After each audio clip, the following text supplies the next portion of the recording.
Good. I think we can probably start. Thanks, everyone, for joining to this seminar of the Cambridge Ellis unit. We can move to the next slide. First of all, I would like to thank the sponsors of the unit for their support. And we can move to the next slide. Today, we are going to have a talk by Jasper Snoek. He's going to talk about kernel GP regression with infinite width neural networks on millions of examples. Jasper, he did his PhD at the University of Toronto, and then he did postdocs with Hinton, with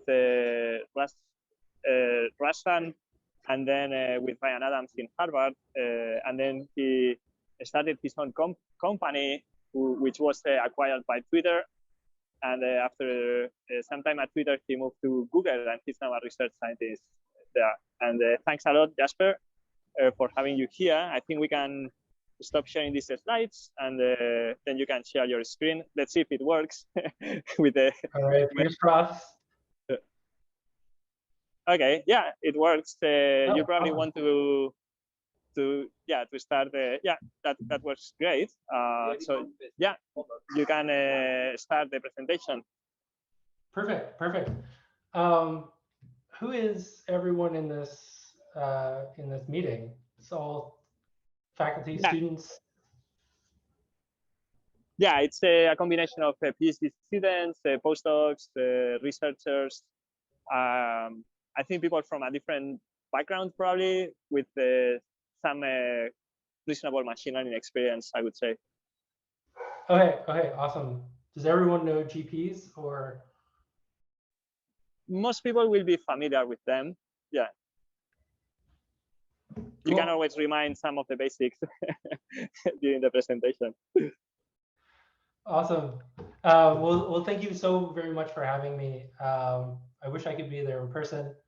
I actually gave a talk in person to the machine learning group in Cambridge almost 10 years ago, which is terrifying to me. But back then it was on Bayesian optimization. Now it's on kernel regression with infinite width neural networks on millions of examples.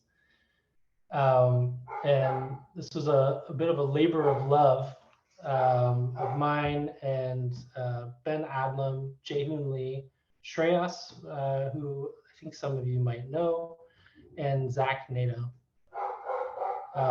Can everyone hear me okay? Is there some way to indicate that? The sound is good. Okay, perfect. All right, let's see. Okay, so I think it's not necessarily disputed that one of the major drivers of machine learning in recent years has not been kind of modeling as much as just increasing training data set size and parameter count, right? So it seems like the recipe for success in machine learning has been, in large part, add more data and increase the capacity of your models or the expressivity of your models. And just doing those two things tends to get you the most bang for your buck in terms of just pure predictive performance. And so the goal of this project was really kind of thinking, okay, in all of our GP papers and a lot of our Bayesian deep learning papers, we kind of spend a lot of effort on the modeling part and coming up with really good approximations. But we run it on small data sets. And then the comparisons to things like deep learning end up being a little muted. So we don't do as well as these parametric models on which are able to run on much more data. So the goal of this project really was enable inference for Gaussian processes with expressive, complex modern kernels, so that I see as moving along that axis of parameter count, and at a much larger scale, so adding more data. This is definitely building on some really awesome work out of various groups, but one of the main ones is this exact Gaussian processes on 1 million data points paper, where they came up with a recipe for scaling Gaussian processes using distributed conjugate gradients. And so in this work, we thought, well, what if we start with that recipe and then do this with much more expressive covariance functions? So deep neural network kernels. Can we then challenge the state of the art on structured problems?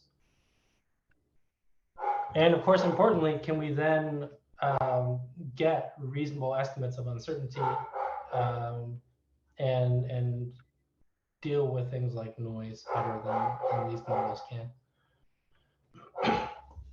Okay, so why would we want to do this? So Gaussian processes really shine at producing sensible uncertainty estimates, which of course is really crucial for lots of downstream tasks and for model safety in general. Think of, for example, Bayesian optimization on complex structured objects. Deep networks are super powerful, but they're not robust. So one of the things I've been working on for a while is trying to make parametric deep nets more robust to things like distribution shift, and for problems where you have to make decisions under uncertainty. Currently, you look at these very large-scale large language models, and the most striking issue with those is that they're confidently wrong a lot of the time. So they're not able to quantify their uncertainty, which is a huge issue. And it's been pointed out, for example, in the GPT-4 tech report, that the uncertainty produced by these, that the models hallucinate, and that's seen as the biggest problem with using them in practice in a lot of places. So deep nets are powerful, but they're not robust. But Gaussian processes provide a recipe for marginalizing over infinitely many deep nets, and then making decisions under the uncertainty. Gaussian processes at scale generally use really simple covariance functions, but this doesn't capture the complex structure in the data. And so we want to use more expressive covariance functions to capture things like images or proteins or molecules. Okay. And make sure you ask me questions during the talk if anything comes up. I love having a kind of a back and forth discussion. So definitely stop me if something doesn't make sense, or if you have questions or you want to challenge anything. Okay, so the data sets that we were kind of motivated by in this work were things like image classification. So we want to run on ImageNet, which of course the deep learning community used really successfully. There they had 1 million examples, even without data augmentation. Images are 150,000 dimensions, and thousands of classes, so lots and lots of outputs.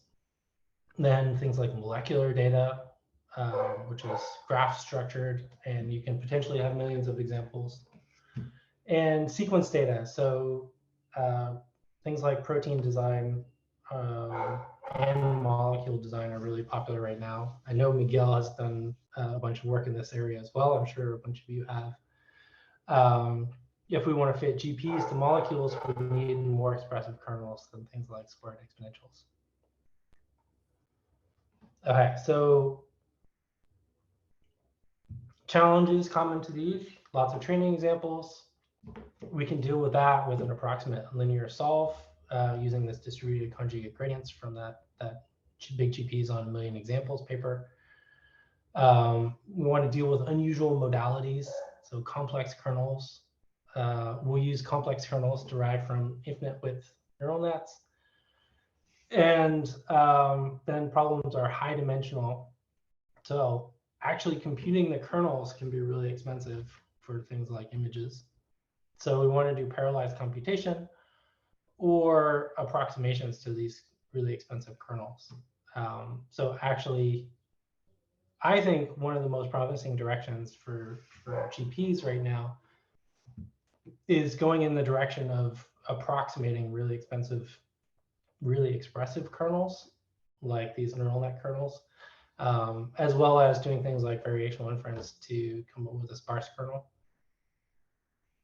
And then finally, we want to deal with problems that are super noisy, which GPs are well positioned to do. Question here. Okay. Sorry, say that again. Hi, this is Jasper. Just got a quick question on modality. Can you clarify a little bit more about what do you mean by unusual modalities? Sorry, what modalities? Oh, unusual modalities. Yes. I just mean that, I think a lot of the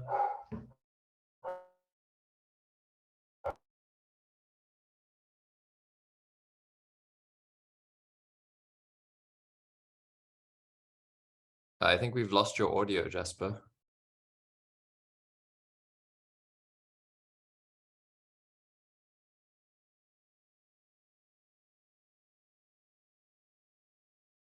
No, still nothing.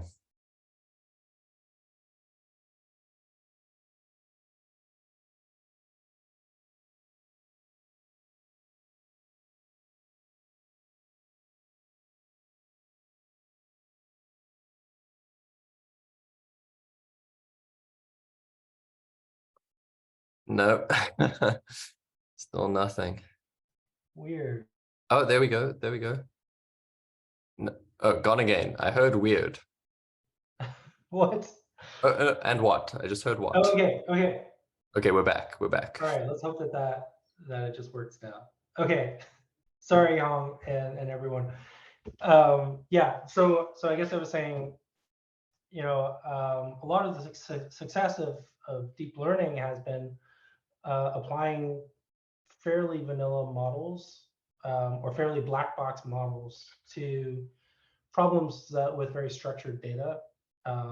So having these many layers of matrix vector products and nonlinearities has been a really good way of learning basically a representation or a feature embedding of structured data like images, like proteins, like molecules, without very carefully specifying a prior. Does that kind of answer your question, Hong? So the unusual modalities, I guess maybe they're not unusual, but I'd say they're unusual for a lot of GP regression problems where people often focus on simpler, low D things where squared exponentials work well. That's very helpful. Thanks a lot. One thing, I saw there is another question in the chat by Austin. I think he's asking, what do you mean by expressive kernels? Just lots of parameters? Yeah, good question. So actually, no, maybe expressive isn't the most technical way to describe them. I guess I mean that real data, I think has a lot of structure and is non-stationary and heteroscedastic and behaves weirdly. And by expressive, I guess I mean able to capture these kind of more complex changes in the data distribution, more complicated non-stationarities than something like, the squared exponential has an assumption that your data is very smooth and infinitely differentiable. And that's too limiting, in my opinion, for a lot of problems. So by expressive, I guess I mean flexible, that the prior is sufficiently flexible that it's well specified for things like images and for things like proteins and molecules. Does that make sense? Yeah, that makes sense. It kind of sounds to me like you're essentially just saying a more complex kernel, that the typical kernels people use are very simple and they make a lot of assumptions, which are probably not true for real problems. And you're essentially trying to find more complicated kernels that are, I guess, still valid, but do not make such strict assumptions, which are likely not true for real data. Exactly. Yeah. In my work in Bayesian optimization, I always saw this contrast between having a very flexible model, such that if you fit almost any data to it, your model can fit that data with sufficient amount of data, sufficient observations. Whereas often we fit really simple kernels because we don't have much data. And so we have to have an assumption of a very strict assumption of smoothness, for example. Otherwise, for something like Bayesian optimization, you would explore forever because you have high uncertainty everywhere, because you need lots of data to pin down the model. But now we have a lot of data, so we should fit really complex expressive kernels. I hope that makes sense. Okay, cool. All right, so one of the tricks in this recipe to getting to large scale is conjugate gradients, which is a really nice way of solving linear systems. I won't go over it too much. I assume most people have seen conjugate gradients before. The way it works in a nutshell is, to solve a linear system, you have cubic time complexity in the number of examples. You can imagine as we get to millions of examples, that becomes quite limiting. CG is a way to find an approximate solution by essentially iteratively computing the residual and changing a direction, computing a residual and changing direction and minimizing the residual over iterations. Every step takes quadratic time in the number of examples because you have to multiply the kernel times a vector. And so you do need to multiply the whole kernel. But there are nice ways to come up with an approximate solution early to get a lower residual and then spend less time iterating. Okay, so a little more formally, CG defines a subspace with conjugate directions in the k-norm, n of which forms a basis. Right, these directions are defined using the current residual R. And for every direction, we find a coefficient of a solution in that direction. All right, the algorithm itself is incredibly simple. So all of it is here in just a few lines of code. You can see that, so A is the kernel here, right? So here we're solving the linear system AX equals B. You can see the residual is B minus AX, where X0 is an initial guess at X. One thing that's really neat here is the kernel only ever comes up in matrix vector products, and we don't have to invert it explicitly. The awesome thing is that we don't need to materialize the whole kernel ever then, right? We can just compute rows of the kernel on the fly, multiply those with X there and P, and then just sum over the row vector multiplies, and we get the answer. The awesome part about that is you can imagine sending each of the rows to different machines or to different cores and a GPU, and having those do the row vector multiplies and then aggregating again. So it's really clear how to distribute this computation. One challenge is, of course, numerical stability. If you do a lot of iterations, you end up with a lot of very small divisors, and then things get pretty ugly. You can deal with that a little bit with things like log sum x sprinkled around in places, but still, you want to take as few steps as possible before you get into too many numerical issues. And you want to take as few steps as possible because it's really expensive to do these matrix vector products. And so the trick here is preconditioning, which is basically you multiply by the inverse of some other matrix that gets you a good guess, or gets you a long part of the way there to computing the residual. And so there's a lot of literature on preconditioning, which is finding the right matrix to invert and multiply by the residual. Won't get into this too much. What we do is a pivoted Cholesky decomposition. So if you do GPs, you know, the way people generally invert the kernel is doing the Cholesky decomposition. That's of course cubic in N as well. But the pivoted Cholesky is actually doing that for a subset of the data. So you have a subset K, and the idea is choosing the right subset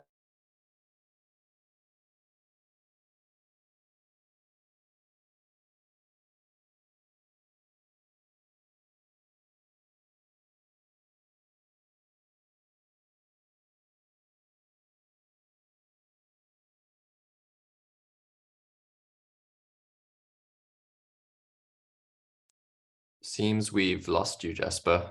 I don't know if you can hear us, but your screen is frozen and we can't hear you.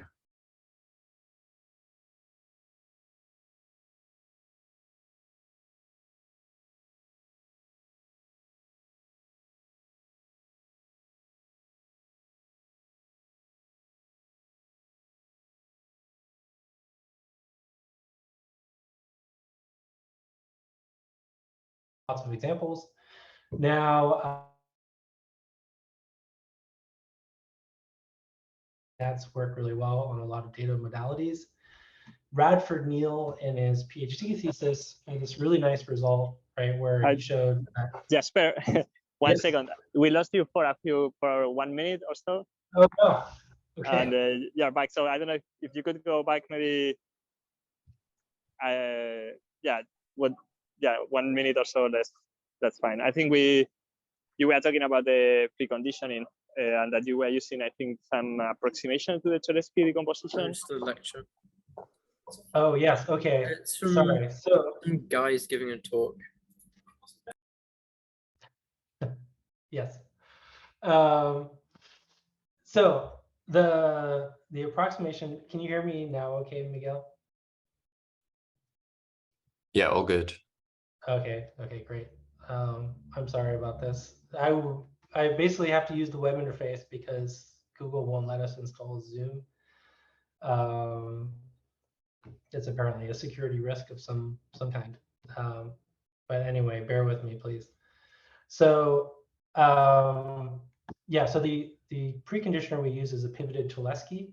The Cholesky, I'm sure lots of you have used to invert matrices and GPs. You can do a rank K approximation by basically just computing the diagonal of the whole kernel, then taking the largest entries along the diagonal as kind of an approximation to finding the entries corresponding to the largest eigenvalues, and then just computing the rows of the Cholesky corresponding to those entries, and then computing a rank K approximation to the full Cholesky. So you just have the rows corresponding to the largest entries of the diagonal. And that turns out to be a really good preconditioner for the full kernel. And then you can use Wordberry's identity to multiply the inverse of that thing by the full kernel without, multiply the inverse of that thing by a vector without having to instantiate the full, full rank inverse. Can I just ask a question about that? Of course. For a lot of these common kernels, for example, RBF matern kernels, the diagonal of the kernel matrix is always going to be 1. So aren't all the diagonal elements going to be the same? Yeah, so for those, it's less interesting.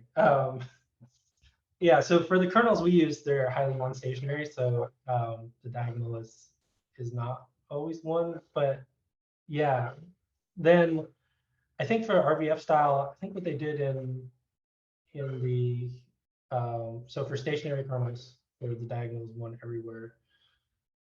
Well, I mean, non-stationary, like for example, like our cosine kernel or something like that. Yeah, okay, you could end up with one. Yeah, I mean, definitely. Like, I think that inner product kernels are always going to be not 1, but yeah, a lot of them have the same diagonal, right? Right. Yeah, I'm not sure what exactly to do there. I think people just take a random sample, or you have to come up with another clever way to choose, I guess, interesting data points or more important data points.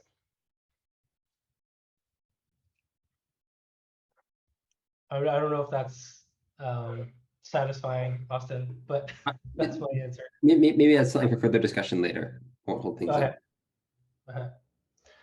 All right. Anyway, so expressive kernels. Radford Neal showed in his PhD thesis that you could that the infinite width equivalent of a deep net, a standard fully connected network, converges to a Gaussian process, and then that property has of course been explored quite a bit in the literature, moving towards deep networks and actually coming up with kernels, so closed form kernels for what these kernels, for what these covariance functions over deep nets would actually be. What does that look like? So imagine taking a fully connected network with a bunch of layers. You can actually compute the covariance function or the kernel for that by computing the expected inner product over the hidden units, effectively, of every layer, and just do that layer-wise throughout the network. And as long as you can compute that expectation, you can compute covariances and compute finally a covariance over the whole deep network at the last layer. Okay, you can do that for convolutional networks as well, and graph neural nets. It's a little more complicated, but a convolutional net, of course, is just a fully connected network with kind of more interesting weight sharing, which you can compute the inner products over as well. Okay, and just a little plug for the neural tangents library. So neural tangents is this really awesome library done by colleagues at Google. It's open source, you can grab it. They have graph neural nets, they have covariance functions for transformers, for pooling, for layer norms, all kinds of complicated things. And you can build kernels for really interesting non-standard data modalities. All right. I hope you guys can't hear this dog barking in the background. I can, and it's really annoying. So one of the kernels we used is called a Numerical kernel, and that's actually looks much more like state-of-the-art models on things like CFAR and ImageNet, where it's things like convolutions and then layer norm and pooling. And this is what it looks like in neural tangents. It's really nice and clean. You can see that there's kernel hyperparameters, which is basically the standard deviation of the weights and the biases at random initialization. And so that's a hyperparameter that you need to tune, which I'll get into in a second. Okay, so we have our neural tangent, our NNGP kernels corresponding to various deep neural net architectures. And we have our CG, our distributed CG for solving. So we've got a couple of the pieces there. Now, I'll go over kind of exactly how we did this computation for large kernels. The idea is, so you take a large kernel, then you split it into smaller blocks. And each of those blocks we can submit to something like a GPU cluster. So actually what we did was we sent it to a GPU cluster, and then you might imagine you have a GPU machine with 8 GPUs on it. So you can take that block and then distribute that block itself across those 8 GPUs. And so that's basically what we did, is chunked up the kernel, sent the chunks to individual GPU clusters, and then distributed that sub-kernel or that block across the GPU cluster and computed entries of the kernel that way, and then save them all to disk.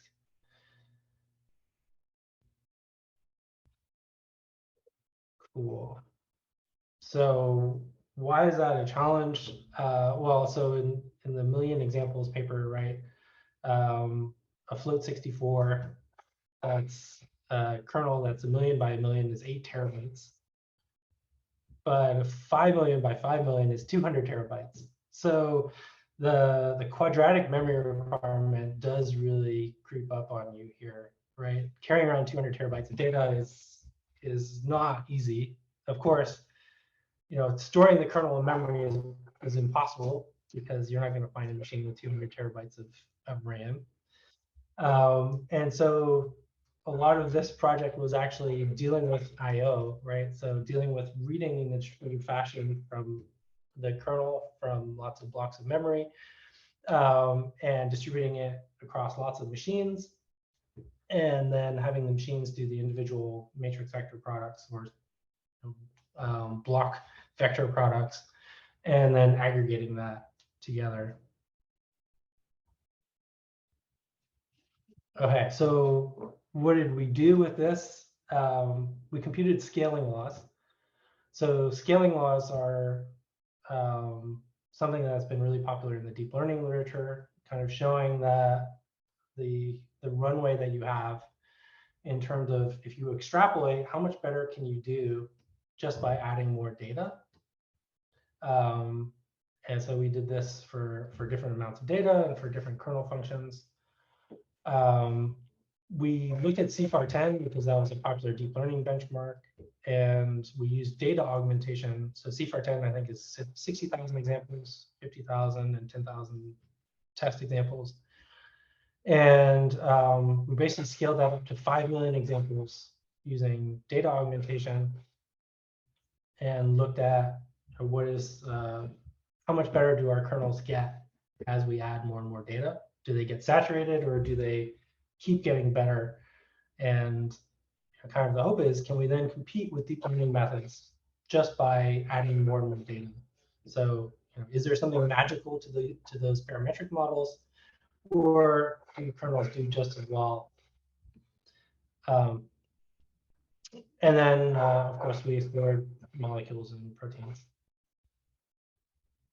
Okay, as an aside, you might have noticed that I didn't say anything about computing the marginal likelihood of a Gaussian process. And the reason I didn't is because computing the marginal likelihood requires computing the determinant of the kernel. And after toiling with that for a long time, we basically gave up. We couldn't find anything that could compute the determinant in any reasonable accuracy. The best thing we had was a Hutchison trace estimator kind of approximation. It was basically do matrix vector products with full kernel and approximate the determinant in a clever way that way. But instead of doing that, we just did cross-validation. And so what we did was we fit hyperparameters using cross-validation at small scale, and we looked at, you know, how well do those hyperparameters extrapolate to larger scale. Actually exactly what people are doing now with things like large language models, where they do cross-validation with smaller amounts of data, then try to plot out, you know, what is the curve of performance with more and more data with respect to their hyperparameters, and then try to extrapolate some setting the hyperparameters. Okay, so results. For scaling laws, the best kernel we had was this Myrtle kernel that I've talked about. And as you can see, you do actually keep getting better and better with more data. So we didn't actually saturate. Seems like you could do even better. We saturated in terms of compute. We're at 5 million examples and we stopped. But performance kept getting better, which is super exciting. Here are a few different types of kernels. So FC3 is a 3-layer fully connected network. CV8 is an 8-layer convolutional network. And of course, Myrtle is this kind of convolutional with pooling, with some layer normalization as well. Of course, all the kernels seem to improve substantially with more data. So I think this is a really nice property. This, to me, is showing that the GP style methods, kernels can go head to head with deep learning style methods. You know, there's nothing magical about SGD and lots of parameters. It's really the more data and the expressive model.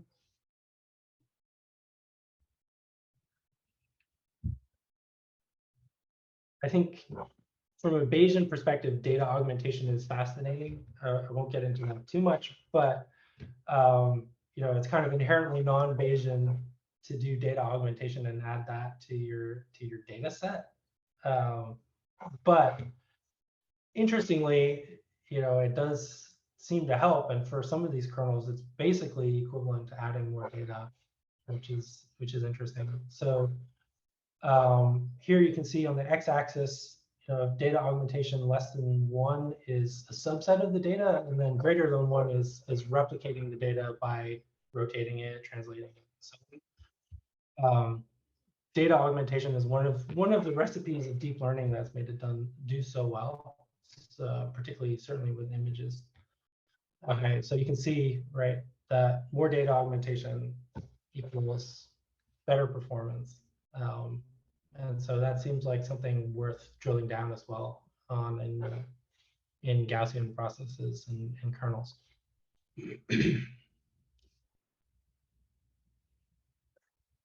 Okay, results. Here you can see, compared to the equivalent deep neural net, if we take the same architecture, then the kernel version does better, which is super exciting. So that says to me that, you know, if we can scale GPs with expressive kernels, we can do as well as deep learning methods, if not better. I think better because it's one principled thing to do. Then you know, we got state of the art for kernels in these problems, which is exciting too. And I guess those results are down there. So that 91% is the best the kernel has done on the system. Okay, so any questions up to this point? Can you still hear me? Yes, we can still hear you. So that's good. I did actually have a question. Obviously, the data augmentation results will kind of depend on the quality of the data augmentation method you're using. So I was wondering what you were using and how much effort you had to put into sort of fiddling with that, and, you know, if you saw much of a difference. Yeah, so that's a great question. Actually, we did have to put a lot of effort into it, and the reason is basically there's a lot of behind the scenes of dealing with numerical instability, where, you know, if you add 2 of the exact same example to a kernel, then you'll get numerical instability, right? And you can't invert the kernel, and you end up with kind of a world of pain. And so doing really simple data augmentation, like in deep learning methods, you know, where they do slight rotations and slight translations, we ended up having examples that were almost equivalent, particularly for kernels that had invariances built in. So we actually ended up using the CFAR 5 million dataset where they took the normal CFAR dataset and they trained a generative model on it, and then just used the generative model to generate new data. And so that worked really well for us. Okay, cool. Yeah, that makes sense. Thanks. Yep. Another aside on the numerical instability problem that we spent a long time struggling with was actually, at this scale. So we used many hundreds of hours of GPU, or many hundreds of GPU hours, and GPU weeks, computing the kernel. And GPUs are actually not that robust. So if they get really hot, sometimes they'll return garbage. And so sprinkled around our kernel of 200 terabytes of data was a number of garbage entries. And for the longest time, we ended up having nans in our trying to compute our linear systems, because there were nonsense entries in the kernel. And we spent a long time, trying to hunt down what those entries were. We tried to come up with ways to kind of compute what entries of the kernel were nonsense on the fly. What we ended up doing actually was computing the kernel twice and then doing a diff. But an interesting aside is, at scale, you can't trust your hardware, which is a pain. Anyway, proteins. Yes. So one of the directions that I think is exciting for this, of course, is things like experimental design using GPs. So Miguel has certainly done a lot of that. One of the really neat things about using Gaussian processes and having well quantified uncertainty is that you can do things like trade-off exploration and exploitation.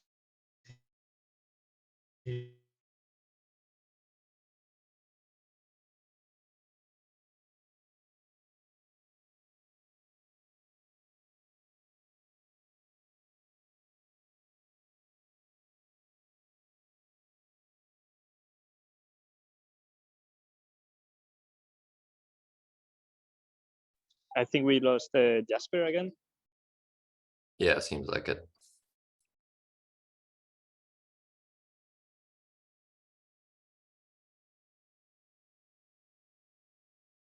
The good news is I know exactly where he stopped. He was saying exploration versus exploitation. So hopefully we can get right back on track. Yeah.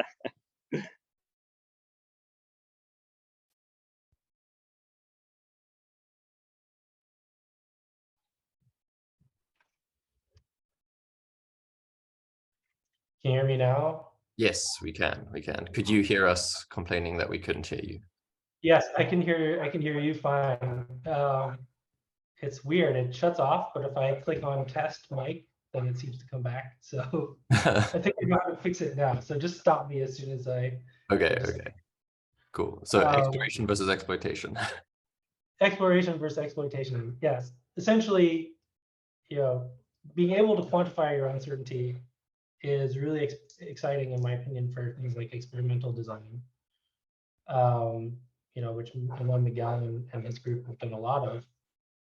And one of the directions that this work is going in is, can we enable a Gaussian process style experimental design for really interesting structured spaces, more data, and then things like proteins.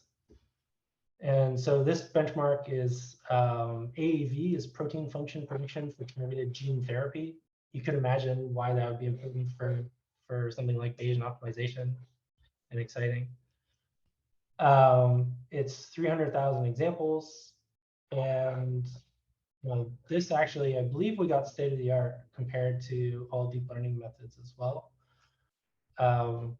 So, I think one of the exciting things to do with this work is use it in the experimental design pipeline with something like a wet lab. So often, interacting with a wet lab is they can synthesize something like 50,000 proteins at a time, but it takes a week or two to do that. And so you design 50,000 examples, ship them over, they test them on something like gene therapy and or binding or whatever, then send you back the results. And so that's kind of where some of this work is going, which I think is really exciting. And then we also ran experiments on molecules. So cardiotox is cardiotoxicity of molecules. You can imagine why toxicity is interesting for experimental design. And then a benchmark mol PCBA, which is small molecules, I think 9-dimensional nodes with 3-dimensional edges. There's 4,000 examples. And these were fairly highly engineered, but the GP was quite competitive, even with super engineered deep nets on these problems. Oh yeah, I talked about this already actually a little bit, but of course tuning hyperparameters was a challenge, and so we did kind of like a small data to large data extrapolation, doing cross-validation for tuning hyperparameters. Jasper had a yes. question in the chat, which was oh yeah, the protein and molecule experiments. So from Aditya, sorry if I missed this. Did you try to use graph kernels for these experiments? Something like the WL kernel rather than pre-trained GNN-based kernels? Yeah, Aditya. So we used the NMGP version of a graph neural net, which I think is probably what you're referring to as the pre-trained GNN-based kernels. No, we didn't try, kind of like explicit graph kernels. Would be really interesting to try, but no, we didn't do that.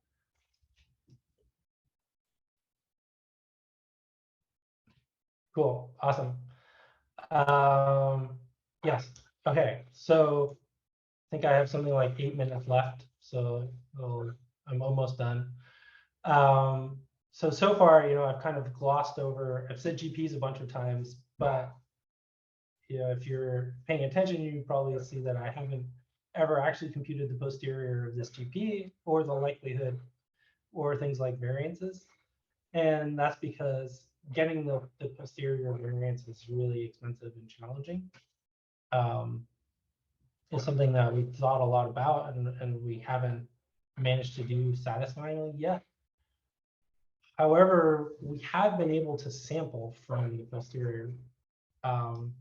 I know a few of you are super familiar with Mathron's rule, which is a really nice rule for computing test samples, if you can compute training samples. And there's a really nice property of conjugate gradients that you can actually compute a sample from the prior inside the conjugate gradient loop. It's basically, conjugate gradients is multiplying vectors by various different factorizations of the full matrix. And you can actually compute the multiplication by the matrix square root in the conjugate gradient loop. So you can basically plug in a random Gaussian vector as the vector you're multiplying the kernel by, run CG, and extract a sample from the prior fairly cheaply. Same cost as doing an iteration or full iteration of the CG for inverting the linear system. And then we can use that plus Mathron's rule to compute samples from the posterior on test examples. And so that's actually something we're doing right now, which I'm super excited about. I don't have results there yet, but hopefully soon. Okay, so with that, maybe I'll stop and take any questions if there are some.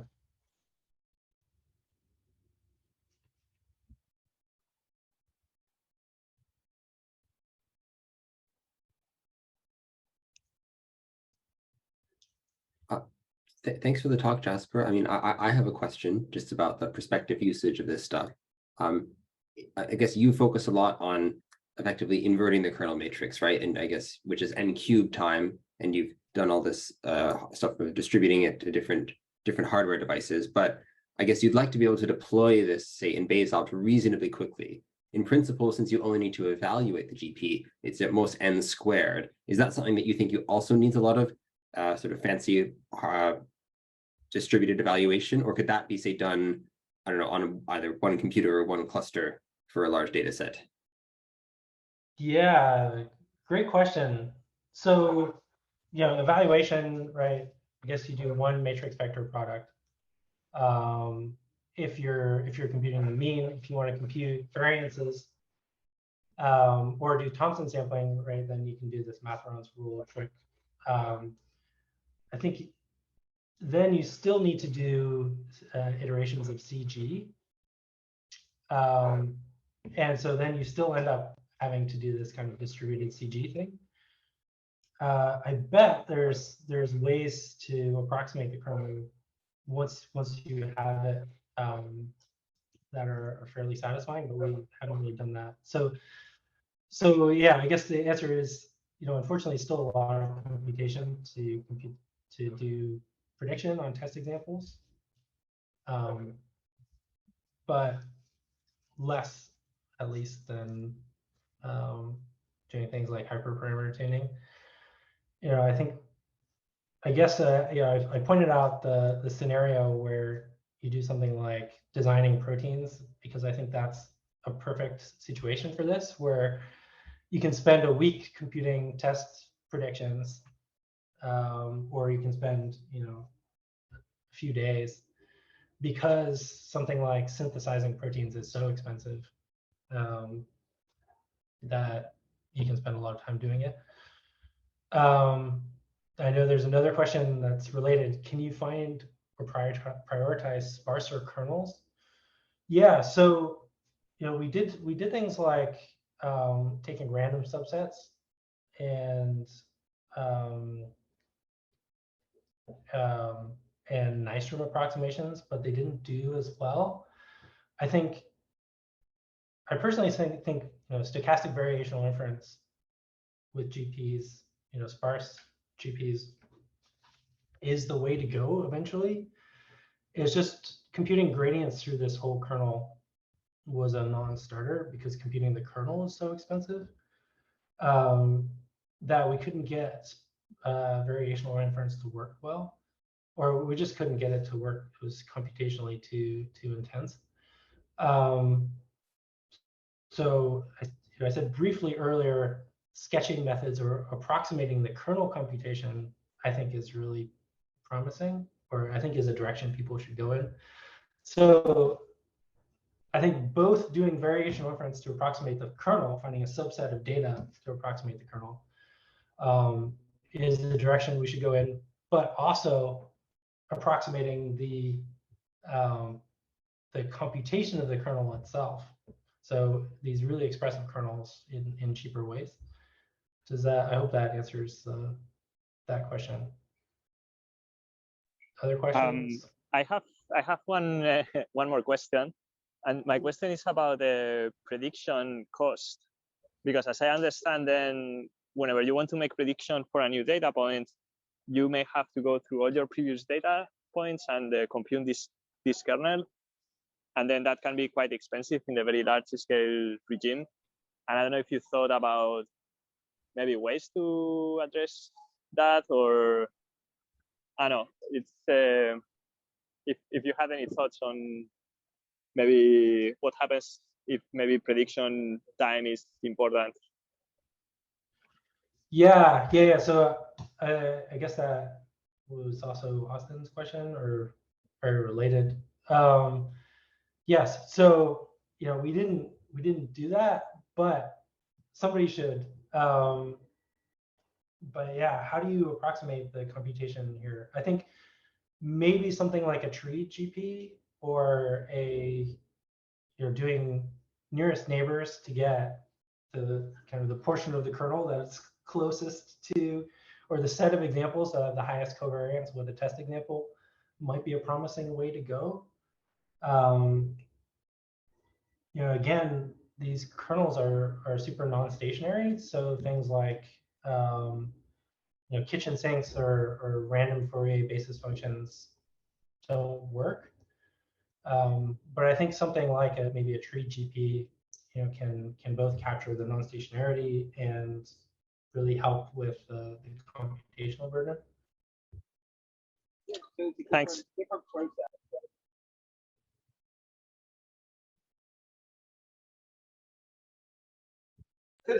Good. So maybe we're actually now just over time.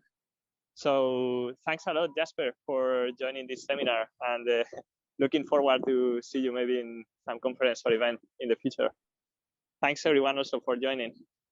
Yeah, thanks everyone for having me. It's a pleasure. I'll be at ICML in Hawaii, which I'm really looking forward to. So if anyone wants to chat, come and find me. Always very, very excited to meet with Cambridge folks. Good, thanks. Bye. Bye, everyone. Bye. Thanks, everyone.